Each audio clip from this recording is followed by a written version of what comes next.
ቤንጃሚን ሼሽኮ ቀጣይ የሚደረገው ጨዋታ ላይ ቋሚ መሆን አይገባውም ወይ? ማለት ከዚህ በላይ ምንድነው ማሳየት መቻል ያለበት? ራሱን ብቁ አድርጎ ማሳየቱ ወይንም ደግሞ አንድ ጨዋታን መጀመር እስከ መቻል ድረስ የሚያደርስ ብቃት መኖሩንና ለዛ ነገር ዝግጁ መሆኑን ለማሳየት ወይ ደግሞ ለማሳወቅ ምን ማድረግ ነው የሚጠበቅበት? ወይ ደግሞ ምን ያህል ጨዋታዎችን ነው ከዚህ በኋላ በተመሳሳይ አይነት ፐርፎርማንስ በቃ መጫወት መንቀሳቀስ ያለበት የሚል ጥያቄ እየተነሳ ነው የሚገኘው። ለማይክል ካሪክም ደግሞ ትልቁ ጥያቄ የሚሆንለት ይሄኛው ነው። ምናልባት በእግር ኳስ ላይ ሁላችንም እንደምናውቀው ሁለት አይነት ራስ ምታቶች አሉ አይደለ? ፖዚቲቭ ራስ ምታት አለ፣ ኔጌቲቭ ራስ ምታት አለ። ፖዚቲቭ ራስ ምታት ማለት ምን ማለት ነው? ተጫዋቾች በዝተው ወይ ደግሞ አማራጭ በደንብ ኖሮ ከነዛ አማራጮች መካከል ለመምረጥ መቸገር ነው። ያኛው ኔጌቲቭ ደግሞ ወይም ደግሞ መጥፎ የሚባለው ራስ ምታት ደግሞ ምንድነው?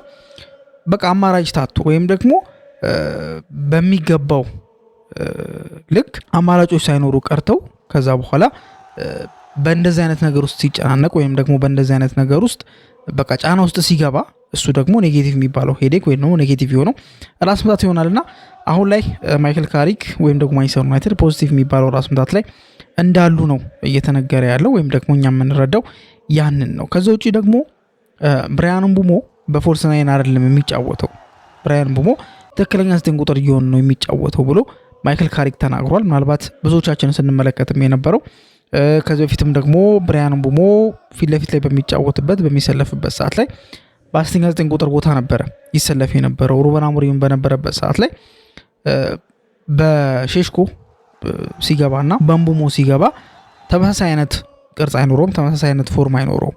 ምክንያቱም በንጹህ 9 ቁጥር መግባትና በአስተኛ 9 ቁጥር መግባት ያለውን ዲፍረንስ መቼስ በቀላሉ ነው ማወቅ የሚቻለው ወይ ደግሞ በቀላሉ ነው የሚታወቀው ብዬ አስባለሁና አሁን ግን ማይክል ካሪክ ግን በፎልስ ናይን ተጫውተን አናቅም ወይ ደግሞ የተጫውተን ያለ ነው በኖርማል በፒውር 9 ቁጥር ነው፣ ምቡሞ ኖርማል 9 ቁጥር ነው ብሎ ተናግሯል። ማይክል ካሪክ ያልተለወጠ ቋሚ 11ን በተደጋጋሚ እየተጠቀመ ይገኛል። ምናልባት ጨዋታዎች ከመጀመሩ በፊት ምን አይነት አሰላለፍ ሊጠቀም እንደሚችል ቀድመን የምናውቅበት ሁኔታ ላይ ነው ያለ ነው ከሌሎቹ አሰልጣኞች ወይ ደግሞ ከሩበን አሞሪም በተቃራኒ መልኩ። ይሄ እንዲሁም ከኤሪክ ቴን ሃግ ጋር በተወሰነ መልኩ ያመሳስሏልና ስለዚህ ጉዳይ እንደዚሁ ለማንሳት ወይ ደግሞ ለማውራት እንሞክራለን። ሃሪ ማጓየር ቤስት የሚባለው የእግር ኳስ አመቱ ላይ ነው ወይ ያለው ተብሎ ማይክል ካሪክ ተጠይቋል። የመለሰው መልስስ ምንድን ነው? የእውነትም ቤስት የሚባለው የእግር ኳስ ጊዜው ላይ ነው ያለው ወይስ ደግሞ ያ ጊዜ አልፏል የሚለውን ነገር እንመለከታለን። በመጨረሻም ደግሞ የማይክል ካሪክ ስታይል ላይክ እንዴት ነው ተጫዋቾቹ እሱ የሚፈልገውን ነገር እንዲያደርጉለት የሚያደርገው ወይ ደግሞ የእሱን ሀሳብ እንዲረዱለት የሚያደርገው በምን አይነት መልኩ ነው የሚለውም ነገር እንደዚሁ ጥያቄ ፈጥሯል አብዛኞቹ ጋር። ለዛም ደግሞ በዚህ ፕሮግራም መልስ ይዘን መተናል። ታዲያ ይህን ሁላ ነገር የምታገኙት እስከ ፕሮግራሙ መጨረሻ ድረስ መከታተል ከቻላችሁ ነው። ለዛም ደግሞ ተጋብዛችኋል። ማንቸስተር ዩናይትድ እንግዲህ በ28ኛ ሳምንት የእንግሊዝ ፕሪሚየር ሊግ ጨዋታ ከክሪስታል ፓላስ ጋር ጨዋታውን ያደርጋል። ይህም ጨዋታ በብዙ የሚጠበቅ ጨዋታ ነው። ማይክል ካሪክ ማንቸስተር ዩናይትድን ከተረከበ ጊዜ ጀምሮ ምንም አይነት ጨዋታ አልተሸነፈም። 6 ጨዋታዎችን አድርጎ በአንዱ ብቻ ነው አቻ የወጣው። በተቀሩት እንዳለ ግን ማሸነፍ ችሏልና ይሄኛው ክሪስታል ፓላስ ላይስ ምን አይነት ፐርፎርማንስ ማሳየት ይችላል? በዚህ ጨዋታ ላይ ክሪስታል ፓላስ የሚመጣበት መንገድ ጠንከር ያለ መንገድ እንደሆነ ይታወቃል። ከዚህ በፊት ማንቸስተር ዩናይትድ የሚቸገርበት መንገድ ምንድነው? በሎ ብሎክ የሚጫወቱ ቡድኖችን ማስከፈት ይከብደዋል። ወይም ደግሞ በሚድ ብሎክ በሎ ብሎክ በጣም ጥቅጥቅ ብሎ የሚጫወቱ ክለቦችን ማስከፈት ከባድ ነው። ምክንያቱም ከዚህ በፊት ማንቸስተር ዩናይትድ እንደሚታወቀው ከባድ የሚሆነው ወይ ደግሞ ማንቸስተር ዩናይትድ የሚያስፈራው በተለይ በካሪክ ስር ስፔስን ካገኘ ነው። አንድ ቡድን ለማንቸስተር ዩናይትድ ስፔስን መስጠት ከቻለ ማንቸስተር ዩናይትድ ያንም ቡድን አይሆኑ አይነት አቀጣጥ ነው የሚቀጠው ወይ ደግሞ በከባዱ ነው ችግር ውስጥ እንዲገባ የሚያደርገው ወይ ደግሞ ችግር ውስጥ እንዲሆን የሚያደርገው። ምክንያቱም ማንቸስተር ዩናይትድ ስፔስን የሚፈልግ አይነት ቡድን ነው። ኦፍኮርስ የትኛውም እኮ ተጫዋችም የትኛውም አይነት ክለብ ስፔስን ይፈልጋል። ግን ደግሞ አንዳንድ ጊዜ ስፔስ ሲባል የግድ ዋይድ ስፔስ ማለት አይደለም፣ በጠባብ ስፔሶች ውስጥ እንጂማ ስፔስማ ከሌለ አንድ ተጫዋች እኮ መዞርም አይችልም አይደለ? ኳስን ይዞ ወደ አንድ ቦታ መዞር አይችልም ስፔስ ከሌለ። ግን ልዩነቱ ምንድነው? ስፔስ ይፈልጋል። እገሌ የሚባለው ተጫዋች ስፔስ ይፈልጋል፣ እገሌ የሚባለው ቲም ስፔስ ይፈልጋል ሲባል ሰፋ ያለ ቦታ ይፈልጋል ወይ ደግሞ ጠንከር ያለ ቦታ፣ በቃ ይሄ በደንብ ነፃነት ያለበትን ቦታ ይፈልጋል ማለት ነው።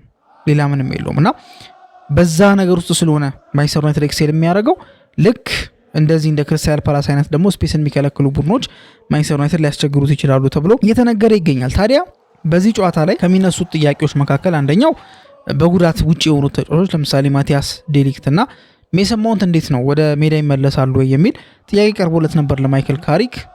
ማቲያስ ዴሊክት እየጣረ ነው ወይ ደግሞ እየሞከረ ነው ወደ ፎርሙ፣ ወደ ብቃቱ፣ ወደ አቋሙ ለመምጣት ከፍተኛ ጥረት እያደረገ ነው። ምናልባት የእሱን ጉዳት ትንሽ አስቸጋሪ የሚያደርገው ብሎ የተናገረው ምንድነው የጀርባ ጉዳት ነው ያለበት ወይም ደግሞ የባክ ጉዳት ነው ያለበት እና ያ ጉዳት ደግሞ በባህሪው በተለምዶ በቃ ወይ በተፈጥሮ በቃ ይሄ የማገርሸት ምናምን ትንሽ አስቸጋሪ የሚያደርገው ነገር አለና ማቲያስ ዴሊክት በዛ ምክንያት ነው ምንም አይነት ጨዋታ ለማድረግ ያልቻለው።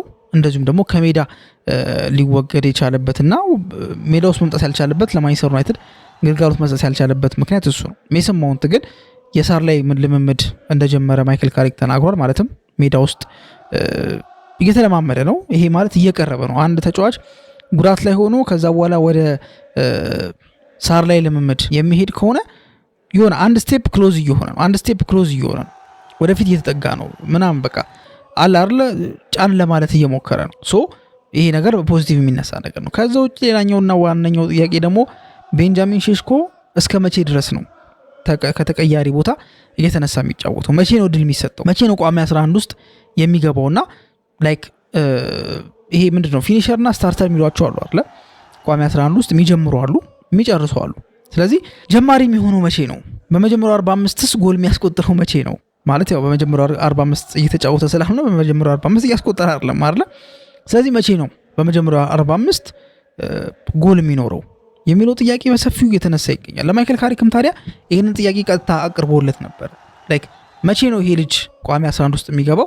መቼ ነው የምታስገባው ተብሎ ሲጠየቅ ቤንጃሚን ሼሽኮ በጣም አስደናቂ ስራ ነው እየሰራ ያለው። የተሰጠውን እድል በአግባቡ እየተጠቀመ ነው። ከተቀያሪ ወንበር ላይ የተነሳ የሚፈጥረው ኢምፓክት ቀላል የሚባል አይደለም እና ሁሉም ነገር ጊዜው ሲደርስ ይሆናል። ይህን ተጫዋች ቀጣይ ቋሚ ልናደርገው እንችላለን፣ ግን ላናደርገውም እንችላለን። ግን ደግሞ ወሳኙ ነገር ፕሮግረስ እያሳየ ነው፣ ራሱን ፕሩቭ እያደረገ ነውና ያለምንም ጥርጥር ጥሩ የሆነ የጨዋታ ጊዜ እንደሚሰጠው ግን እንደሚያደርግ ማይክል ካሪክ ተናግሯል። ያ ማለት ብዙ የጨዋታ እድል ይሰጠዋል ማለት ረዘም ላሉ ደቂቃዎች ሜዳ ውስጥ ሊቆይ ይችላል ማለት ነው። ላይክ በመጀመሪያው 45 ገብቶ ሁለተኛው 45 ላይ እስከ ኦልሞስት 75-80 ድረስ እስከ ጥግ ድረስ የመጓዝ አቅምን ወይ ደግሞ የመጓዝ እድልን ሊሰጠው ይችላል ወይም ደግሞ ይሰጠዋል ተብሎ ይታሰባልና መቼ ነው መምጣት ያለበት? ላይክ ብቁ አይደለም ወይ? በተደጋጋሚ ተቀይሮ እየገባ ጎሎችን አስቆጥሯል። ታዲያ ምንድነው አንዳንድ ጊዜ ምን ይባላል ቤንች ላይ ሆኖ አንድ ተጫዋች ከዛ የተነሳ ጎል ሲያስቆጥር ሁለት አይነት ነገር ነው የሚነገረው። አንደኛው ነገር ምንድነው በመጀመሪያው አጋማሽ ቁጭ ብሎ ምን ቦታ ላይ ስተት እንዳለ፣ ምን ቦታ ላይ ጥሩ ነገር እንዳለ፣ ማን ምን ለማድረግ እየሞከረ እንደሆነ፣ ማን በምን አይነት መልኩ ለመከላከል ጥረት እያደረገ እንደሆነ በደንብ አድርጎ አናላይዝ ያደርገዋል። ማለትም በደንብ አድርጎ ለመታዘብ ይሞክራል። ከዛ በደንብ አድርጎ ከታዘበ በኋላ በደንብ አድርጎ አናላይዝ ካደረገ በኋላ ልክ ተቀይሮ ሲገባ ምን ቦታ ላይ ምን ክፍተት እንዳለ ቀድሞ አይቶ ስለሆነ እዛ ቦታ ላይ ሲገባ ብዙ አይቸገርም። በቀላሉ እዚህ ቦታ ላይ ችግር ነበረ፣ ለምሳሌ የሜዳው የቀኙ ክፍል ላይ በጣም ስፔስ ካለ ወይ ደግሞ የተከላካዮች መዘናጋት ካለ ወይ ደግሞ የተከላካዮች አላርለ አለመቻል ካለ ይሄ ተጫዋች ተቀይሮ ሲገባ ያን ቦታ ደግሞ ደጋግሞ እያጠቃ ጫና ይፈጥራል ወይ ደግሞ ችግር ውስጥ እንዲገባ ያደርጋል። ያኛው ተጫዋች ወይ ደግሞ ያኛው ቡድን በዛ ሳይድ በጣም እንዲያስቸግር አስቸጋሪ ቡድን እንዲሆን ያደርገዋል ማለት ነው። ሁለተኛው ደግሞ ምንድነው ተጫዋቾች ኦልሞስት ገብተው ከተጫወቱ በኋላ በተወሰነ መልኩ የመድከም ነገር ይኖርባቸዋል። ሶ ያን የመድከም ነገር ደግሞ ይሄ ተቀይሮ የሚገባው ተጫዋች በአዲስ ጉልበት በአዲስ ኤነርጂ ገብቶ በቃ ምክንያቱም ፍጥነት አይመጣጠኑም፣ ትንፋሽ አይመጣጠኑም። ይሄ አርፎ ነው የሚመጣው። እነዛ ደግሞ ተከላካዮች የማል ተጫዋቾች ደግሞ የ45 ደቂቃው ሙሉ ሲጫወቱ ነበረ። ከዛ 60ኛው ደቂቃ ላይ ራሱ ተቀይሮ ቢገባ የተጫዋች ቢያንስ ለአንድ ሰዓት ያክል ከሱ ቀድሞ እየተጫወቱ እየተሯሯጡ ነበር። ስለዚህ በእነዚህ ጊዜያቶች ውስጥ ግን እሱ በአዲስ ጉልበት ይዞ ስለሆነ የሚመጣው ያኔ ያን ቲም ጉድ መስራት ይችላል። ታዲያ ይሄ ነገር እንደ ልማድ ከሆነና ቋሚ ድል ሲሰጠው ወይ ደግሞ የቋሚ ቦታ ላይ ሲሰለፍ ግራ የሚገባው ከሆነ ችግር ነው። ግን የሚጠቀምበት ከሆነ ግን ቅድም እንዳልኳችሁ በተለይ ይሄ የመድከሙን ጉዳይ እንኳን ተውት፣ ግን አናላይዝ የማድረግ ነገር ግን የሆነ ኢንሳይት ሰጠዋል። ኦፍኮርስ ከዚህ በፊትም እኮ ቪዲዮዎችን እየተመለከተ ምናምን በደንብ አድርጎ አናላይዝ ሊያደርግ ይችላል። ግን ቤንች ላይ ሆኖ ግን እዛው ጨዋታ ላይ ወዲያው ደግሞ ኢሚዲየት የሆነ ኢምፓክት ለምሳሌ ቪዲዮ ላይ ከተመለከተ ምናልባት ጨዋታ ላይ ፕሩቭ እስኪያደርግ ድረስ የሆነ ያህል ጊዜ ሊጠበቅበት ይችላል ወይ ደግሞ ሊፈጅበት ይችላል። ግን ይሄ ግን እዛው ጨዋታው ላይ አናላይዝ አድርጎ ወደ ሜዳ ይገባል፣ ከዛ በኋላ ማስቆጠር ይችላል። ታዲያ የሼሽኮ ይሄንን አናላይዝ የማድረግ እንቅስቃሴ የሚጠቀም ከሆነ ጥሩ ጀማሪ መሆን ይችላል ብዬ አስባለሁ። ብራያን ምቡሞ ደግሞ 19 ቁጥር እንዳልሆነ ማይክል ካሪክ ተናግሯል። ዋይድ ላይ ነበር ሲጫወት ነበር ማለት ዋይድ ሳይሆን በጣም ወደ ሃይ ተጠግቶ ነበር ሲጫወት ነበር፣ ወደ ላይ ተጠግቶ ነበር ሲጫወት የነበረውና በዛ ደረጃ ወደ ላይ ተጠግቶ ሲጫወት የነበረ ተጫዋች ፎልስ ናይን ነው ማለት ይከብዳል ወይ ደግሞ ማለት ፌር አይደለም ብሎ ነው የተናገረውና ይሄ ነገር ከሁለት አንጻር መረዳት እንችላለን ብዬ አስባለሁ። አንደኛው ላለመገመትና ተጫዋቾችን ማለት የተቃራኒ ተጫዋቾችን የተቃራኒ ክለብ አሰልጣኝን ግራ ለማጋባት ሊሆን ይችላል። ይሄ አንደኛው ወይ ብቸኛው ግን አይደለም። ሌላኛው ወይ ደግሞ ምንድነው ላይክ ለምሳሌ የምርም እየተጠቀመ ያለው እንደ ኖርማል 9 ቁጥር ሊሆን ይችላል ወይ ደግሞ እንደ ሁለቱ ላይክ ፎልስ ናይንም እያደረገው ፕሮፐር ነምበር ናይንም እያደረገው ሊሆን ይችላል እየተጫወተ ያለው። ይሄ ደግሞ አደገኛ ያደርገዋል። ፎልስ ናይን ተብሎ ከሚታወቅ ይልቅ ሁለቱንም ቀይጦ ቢንቀሳቀስ እንደ ተነጣይ አጥቂ አክት ሊያደርግ ይችላል። ከዛ ውጪ ደግሞ እንደ አስተኛ 9 ቁጥር ደግሞ ወደ ኋላ መለስ እያለ ኳስ ሊቀበል ሊያደራጅ ሊንክ አፕ ፕሌይ ሊጫወት ብዙ ነገሮችን ሊያደርግ ይችላል። እነዚህ ነገሮች ናቸው የሚኖሩትና በአጠቃላይ ግን ማይክል ካሪክ ብራያን ምቡሞ 19 ቁጥር እንዳልሆነ ተናግሯል። ከዛ ውጪ ያልተለወጠ ቲም ነው ይዞ እየተንቀሳቀሰ ያለው ማይክል ካሪክ። ምናልባት የመጀመሪያው ጨዋታ ላይ ከተመለከታችሁ የተጠቀመውን አሰላለፍ ሁለተኛውም ጨዋታ ላይ ሶስተኛውም ጨዋታ ላይ ሲደጋግመው ተመልክተናል። አስገዳጅ ነገር ካልተፈጠረ ለምሳሌ ኤሊሳንድሮ ማርቲኔዝ በጉዳት ምክንያት አለመኖር በልምምድ ሜዳ ላይ ተጎድቶ መውጣት ካልሆነ በስተቀር ምናምን አብዛኞቹ ግን የሆነ በቃ የሚገመት አይነት አሰላለፍ ነው የሚጠቀመው አይደል። ምናልባት ማጓየርና ሊሳንድሮ በሚሰለፉበት ሰዓት ላይ ከዛ ውጪ ዳሎ ይኖራል፣ ሾ ይኖራል፣ ሜኖ አለ፣ ከዛ ካሴሚሮ አለ አይደል፣ ከዛ በኋላ አማድ አለ፣ ብራያን ምቡሞ አለ፣ ፈርናንዴዝ አለ፣ ማቲያስ ኩኒያ አለ። ይሄ አሰላለፍ በተደጋጋሚ ማይክል ካሪክ የተጠቀመው አሰላለፍ ነው። በእርግጥ በኩኒያ ቦታ ላይ የመጀመሪያው ጨዋታ ላይ ኩኒያ አላስገባውም ነበር፣ ሁለተኛው ጨዋታ ላይም ተመሳሳይ።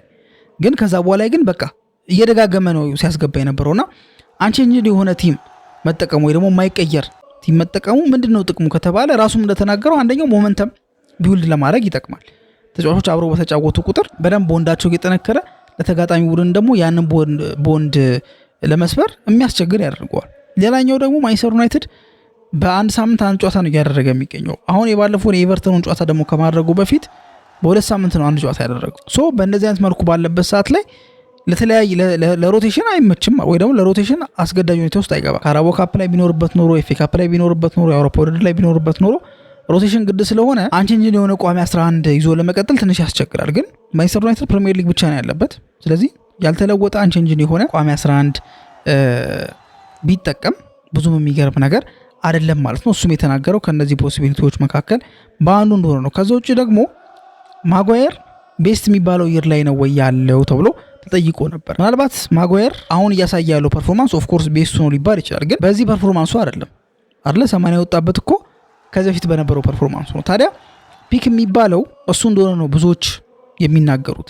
ማይክል ካሪክ ግን በተቃራኒ ነው የተናገረው። እንደ ምሳሌነትም የራሱን ጠቅሶ እኔ በ31 በ32 ዓመቴ ላይ የተሻለ ተጫዋች ነበርኩ። ለምን ወጣት እያለ ኤነርጂ አለ፣ በቃ ፍርሃት የለም ምናምን ግን አንዴ 30 ካለፈ 31 32 ላይ ግን በቃ ያንኑ ነገር ኤክስፔሪየንስድ ስለምትሆን በደንብ ተረጋግተህ መወሰን ያለብን ውሳኔዎች ብቻ እየወሰንክ መሳተፍ ያለብን ቦታዎች ላይ ብቻ እየተሳተፍ ከሬድን በደንብ አድርገህ ቢውልድ ታደርጋለህ። ሶ ለኔ ፒክ ምለው ወይ ደግሞ ቤስት ምለው ይሄኛው አመት ነው ማለትም 30 32 አመት። ሶ ማጓየርም እዛ ስቴጅ ላይ ነው ያለውና ያ ደግሞ በብዙ ቡድኑ ሊጠቅም እንደሚችል ራሱ ማይክል ካሪክ የተናገረበት መንገድ አለ። በመጨረሻ የምናነሳው ነገር ምንድነው ማይክል ካሪክ እንዴት አድርጎ ነው ተጫዋቾቹ እንዲረዱት የሚያደርገው?